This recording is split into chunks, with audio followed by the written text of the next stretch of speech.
नमस्कार, मी रोहित दिंडे, संचालक अनुश्री क्लासेस.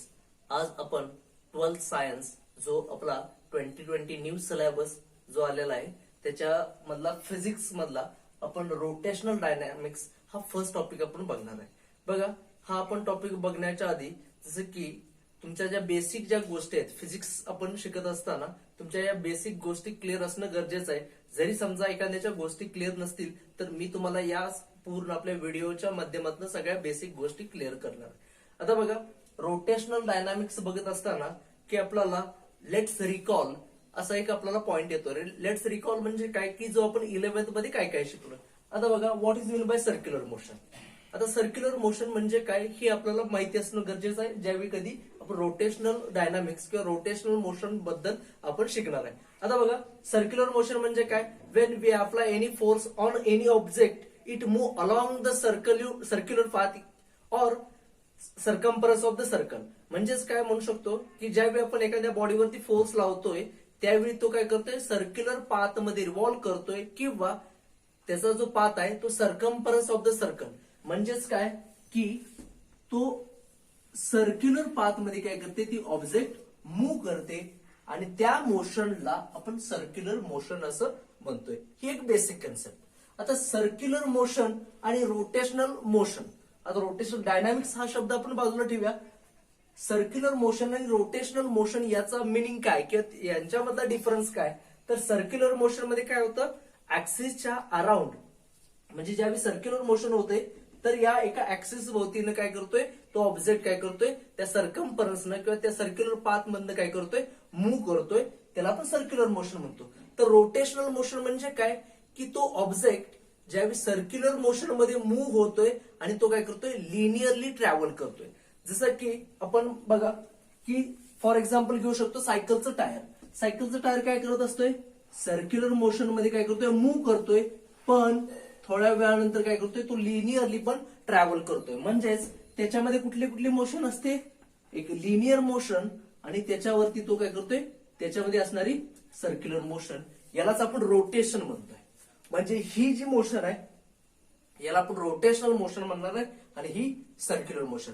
तर या टॉपिकचं नाव काय, रोटेशनल डायनामिक्स. आता डायनामिक्स म्हणजे काय की त्याला आपण मराठीत गतिशीलता या पद्धतीने म्हणू शकतोय. म्हणजेच या टॉपिक मध्ये रोटेशनल डायनामिक्स याचा आपल्याला स्टडी करायचा आहे. बघा, हा एक बेसिक पॉइंट आपल्याला क्लिअर झाला. आता त्याच्यानंतर आपल्याला बघायचं आहे centre of mass. Centre of mass, what is mean by centre of mass. आता सेंटर याचा अर्थ आपल्या लक्षात आलं की हा सर्कल, या सर्कलचा सेंटर आहे. आता मासचा सेंटर म्हणजे काय, समजा आपण अनइव्हन बॉडी घेतली तर या बॉडीवरती वेगवेगळ्या ठिकाणी इथं पण हा असे पार्टिकल्स, असे एन नंबर ऑफ पार्टिकल्स पासून हा एक ऑब्जेक्ट तयार झालाय, बरोबर आहे. म्हणजेच काय की याच्यावरती इथं पार्टिकल आहे, इथं पार्टिकल आहे आणि सगळ्या पार्टिकलचे मास कुठेतरी एका ठिकाणी कॉन्सन्ट्रेट होतात आणि ते कॉन्सन्ट्रेट किंवा सगळे मास सेंटरकडे अट्रॅक्ट होतात, त्याला आपण सेंटर ऑफ मास म्हणतोय. फॉर एक्झाम्पल आपण बघा कॉलेजमध्ये असताना एखाद्या बोटावरती आपण काय करतोय, जे बुक्स आहे ते फिरवतोय. याचा अर्थ काय, कधी फिरतं बुक, कारण का ज्यावेळी आपल्याला त्या बुकच्या बरोबर सेंटरला, आता हे काय सर्क्युलर नाहीये बरोबर, तरी पण आपण काय करतोय की त्याचा एक बॅलन्स बनवतोय. म्हणजे काय होतंय, सगळं मास एका ठिकाणी कुठेतरी सेंटर येतंय, त्यावेळी ती नोटबुक किंवा बुक आपल्या बोटावरती फिरते.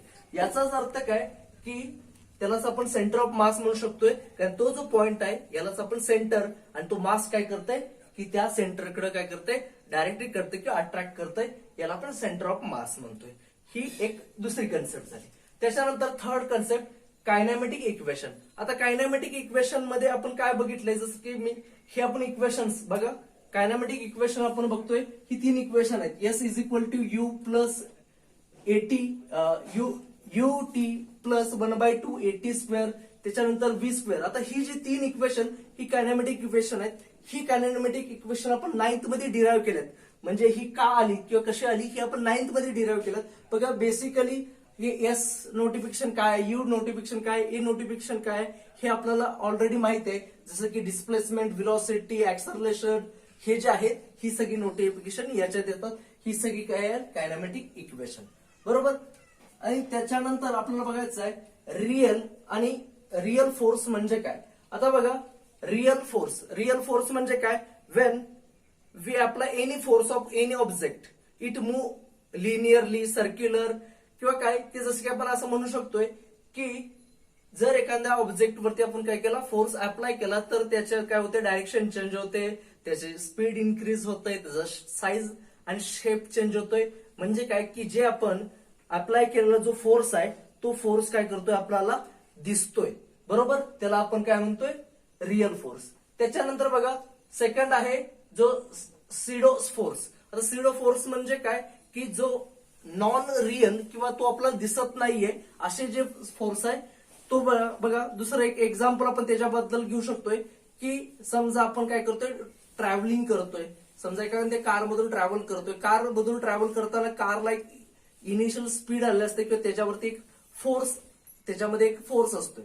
तो फोर्स आपल्या बॉडीवरती पण अप्लाय होतोय.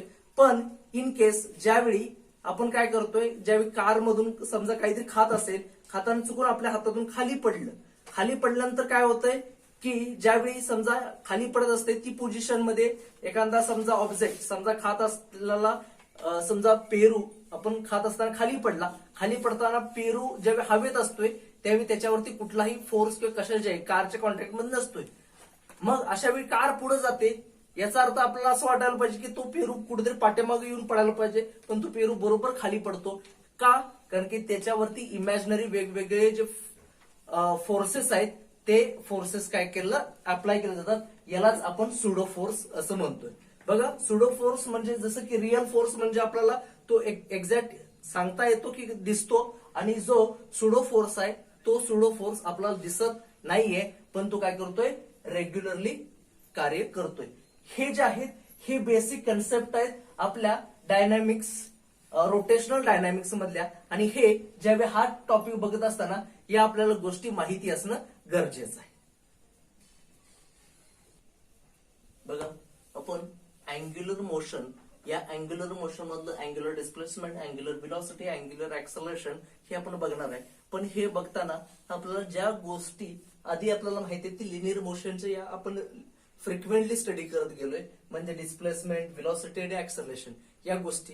तर आपण काय करूया की दोन्ही कंपॅरिझन करूया, म्हणजे तुम्हाला ही जे angular displacement, angular velocity, angular acceleration जे काय आहे तुम्हाला इझी लक्षात येईल.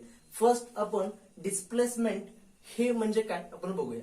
आता बघा, डिस्प्लेसमेंट आणि डिस्टन्स हे दोन डिफरंट वर्ड्स आहेत पण कन्फ्युज करतात. जसं की डिस्प्लेसमेंट आणि डिस्टन्स, जसं की बघा की ए पॉइंट पासून आपण ट्रॅव्हल करत गेलो, बी पॉइंट पर्यंत गेलो. समजा हा ए पॉइंट आहे आणि हा बी पॉइंट आहे.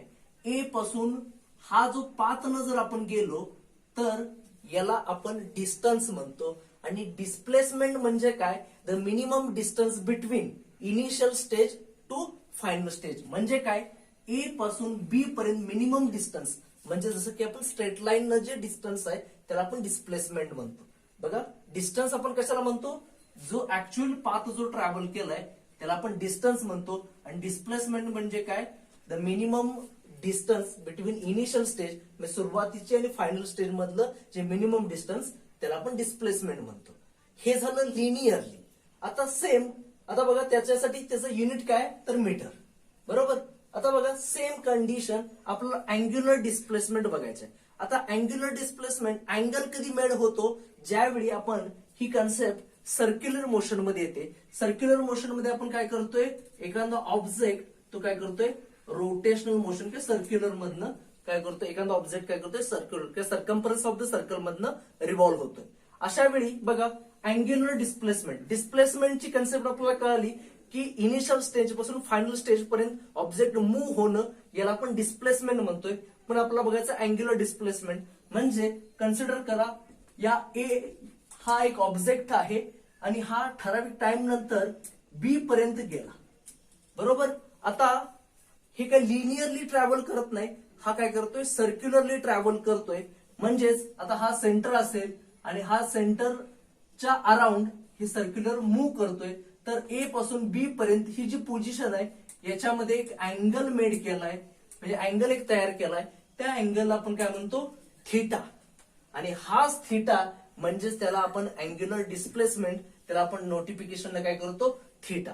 म्हणजेच त्याला आपण काय डेफिनेशन मध्ये काय म्हणू शकतो, the angle made by the object. म्हणजे या ऑब्जेक्टमुळे एक अँगल तयार झालाय. कशामुळं? In a circular path. ज्यावेळी सर्क्युलर पाथ मधनं मूव्ह करतोय त्यालाच आपण काय म्हणतोय, अँग्युलर डिस्प्लेसमेंट. त्याचं युनिट आहे बघा डिग्री किंवा रेडियन. ज्यावेळी आपण थीटा कशात डिग्री किंवा रेडियन मध्ये आपण काय करतो, मोजतो. बघा हे आपलं झालं डिस्प्लेसमेंट आणि अँग्युलर डिस्प्लेसमेंट. त्याच पद्धतीने आपण अँग्युलर व्हेलॉसिटी समजून घेऊया. आता बघा व्हेलॉसिटी, रेग्युलर व्हेलॉसिटीचं डिस्प्लेसमेंट काय, व्हेलॉसिटी म्हणजे काय म्हणतो त्याला आपण व्ही या नोटिफिकेशन आपण दाखवतो. आता बघा व्हेलॉसिटी म्हणजे काय, rate of change of displacement per unit time.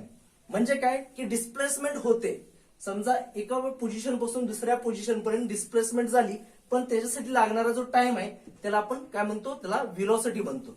बरोबर, हे लिनियरली झालं. तसंच आपण अँग्युलर व्हेलॉसिटी ही ओमेगानं डिनोट करतो. तर याला आपण काय म्हणू शकतो, जसं की आपण इथं काय म्हणलो, the rate of change of displacement.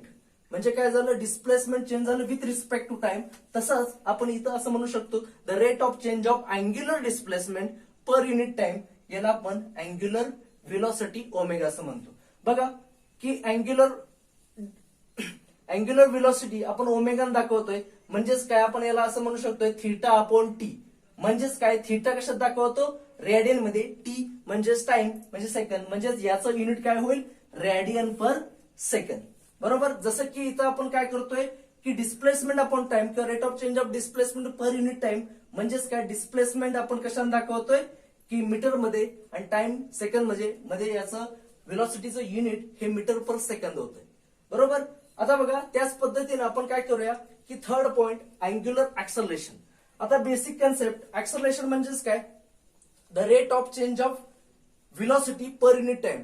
म्हणजे काय की इनिशियल व्हेलॉसिटी आणि फायनल व्हेलॉसिटी ही चेंज असते. जसं की आपल्याला माहिती आहे, rate of change of velocity म्हणजे काय, व्हेलॉसिटी ठराविक पोझिशनला चेंज होते विथ रिस्पेक्ट टू टाइम. याला आपण ऍक्सलरेशन असं म्हणतोय.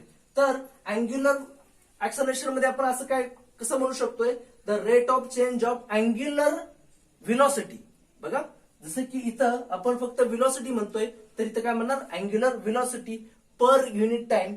यालाच आपण अँग्युलर ऍक्सलरेशन असं म्हणतोय.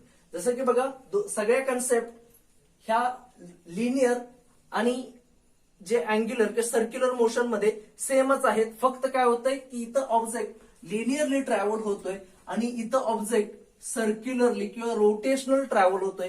त्याच्यामुळे इथं काय होतंय, एक अँगल तयार होतोय जो थीटा आहे. त्याच्यामुळे इथं जे होणार डिस्प्लेसमेंट याला अँग्युलर डिस्प्लेसमेंट म्हणतोय. इथं जी तयार होणारी जी व्हेलॉसिटी आहे त्याला आपण अँग्युलर व्हेलॉसिटी म्हणतोय. त्याच्यानंतर अँग्युलर ऍक्सलरेशन म्हणजे जे काही स्पीड इन्क्रीज होणं किंवा स्पीड डिक्रीज होणं याला ऍक्सलरेशन म्हणतोय. तर याच्यामध्ये हे अँग्युलर ऍक्सलरेशन आणि अँग्युलर व्हेलॉसिटी, अँग्युलर डिस्प्लेसमेंट आपण या डिफरन्स थ्रू आपण काय करू शकतोय, समजू शकतोय. बघा आपण सर्क्युलर मोशन म्हणजे काय बघणार आहे की सर्क्युलर मोशनची डेफिनेशन काय बघा, the object move along the circumference of the circle. बघा एखादा ऑब्जेक्ट काय करतोय, तो काय करतोय, मूव्ह करतोय कशापासून, circumference of the circle. Circumference of the circle म्हणजे काय की सर्कम्फरन्स याचा अर्थ काय की जो सर्कलची जी बाउंड्री आहे आउटलाईन त्या पाथनं तू काय करतोय, मूव्ह करतोय. म्हणजे सर्कलच्या सर्कम्फरन्स मधून, म्हणजेच त्याला आपण सर्क्युलर मोशन असं म्हणतोय. बघा हे सर्क्युलर मोशन म्हणजे जसं की आपण एखाद्या ऑब्जेक्टला फोर्स दिला त्यावेळी तो काय करतोय, सर्क्युलर मूव्ह करतोय. म्हणजेच त्याचा पाथ काय, सर्कम्फरन्स ऑफ द सर्कल. त्यालाच आपण सर्क्युलर मोशन असं म्हणतोय. आता बघा सर्क्युलर मोशनचे 2 टाइप्स आहेत, युनिफॉर्म सर्क्युलर मोशन आणि नॉन युनिफॉर्म सर्क्युलर मोशन. आता बघा युनिफॉर्म याचा अर्थ बघा, युनिफॉर्म म्हणजे एकसारखा. जसं की याचं टिपिकल मिनिंग काय, युनिफॉर्म म्हणजे एकसारखा. तर एकसारखा म्हणजेच काय, याच्यामध्ये काय असतंय की बघा the object move along the circumference of the circle at constant speed. म्हणजेच या युनिफॉर्म सर्क्युलर मोशन मध्ये ज्यावेळी ऑब्जेक्ट काय करतोय, सर्क्युलर मूव्ह करतोय, त्यावेळी त्याचं स्पीड जे आहे हे कॉन्स्टंट असते. बघा एक्झाम्पल जर बघायचं झालं तर अर्थच्या अराउंड मून काय करतोय, रिव्हॉल्व करतोय. हे एक समजा सर्क्युलर पाथ मध्ये, तर त्याचं जे मोशन आहे, स्पीड आहे, हे स्पीड काय कॉन्स्टंट आहे, एकसारखंच आहे. म्हणून त्या मोशनला आपण युनिफॉर्म सर्क्युलर मोशन असं सुद्धा म्हणू शकतोय. त्याच्यानंतर बघा non uniform circular motion. Non uniform circular motion ही युनिफॉर्मच्या अपोजिटच नॉन युनिफॉर्म.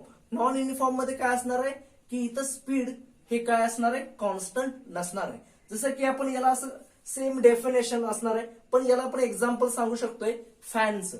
फॅन ज्यावेळी स्विच ऑन किंवा स्विच ऑफ करतोय त्यावेळी काय होतंय की ज्यावेळी त्याचं मोशन ही रोटेशनल मोशन असते, पण स्पीड काय होतंय, इन्क्रीजिंग और डिक्रीजिंग होतंय. म्हणजेच ती जी मोशन आहे त्याला आपण नॉन युनिफॉर्म सर्क्युलर मोशन असं म्हणू शकतोय.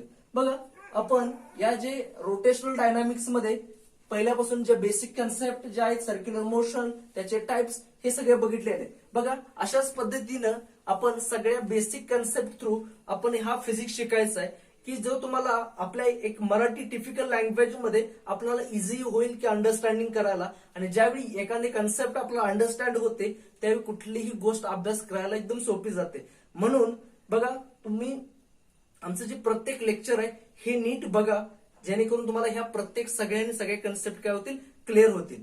त्यामुळं आमच्या या युट्यूब चॅनलला सबस्क्राईब करा आणि सबस्क्राईब केल्यानंतर बेल जे आहे त्या बेल आयकॉनला क्लिक करा की जेणेकरून आमचं जे नवीन व्हिडिओ जे आलेले नोटिफिकेशन आहे हे नोटिफिकेशन तुमच्या ज्या इनबॉक्स मध्ये मिळेल की जेणेकरून आमचे नवीन व्हिडिओ तुम्हाला पाहता येईल. हा माझा व्हिडिओ तुम्हाला कसा वाटला नक्की कमेंट मध्ये कळवा. थँक्यू.